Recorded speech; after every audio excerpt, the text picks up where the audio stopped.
In 1851, the Honorable Henry Sibley, then the territorial delegate to Congress from Minnesota, secured the establishment of a post office at Red Wing. The Reverend J. W. Hancock, an early missionary and pioneer resident, was commissioned postmaster. For decades, the Postal Service operated out of rented storefronts in downtown Red Wing, the most notable being Lawther Post Office Block at 301 Bush Street. The Red Wing Post Office occupied the north half of the ground floor of this structure in the heart of downtown from 1874 to 1899. In 1906, Congress appropriated $60,000 for the construction of Red Wing's first freestanding post office building. Spawned by Chicago's Columbian Exposition in 1893, the City Beautiful movement affected architecture and city planning in America for approximately 20 years around the turn of the 19th century. It had significant impact on the city of Red Wing, specifically on the development of Red Wing's Civic Mall. A direct result of the City Beautiful movement was the creation of the Red Wing Civic League in 1903.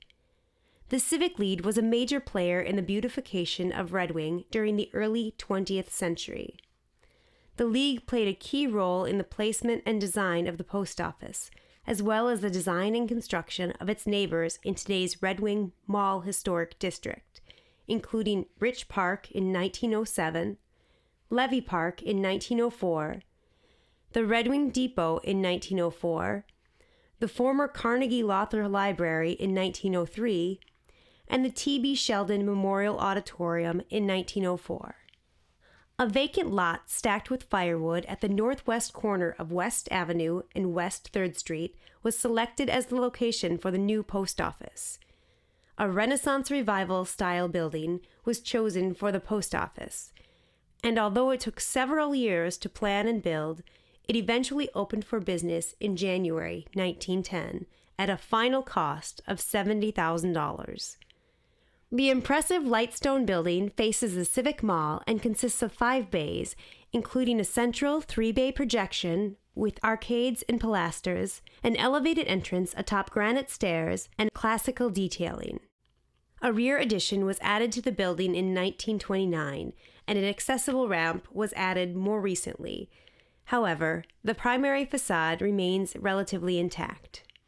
The interior of the post office is equally as impressive and consists of 20-foot-high ceilings, classical detailing, and vintage brass post office boxes.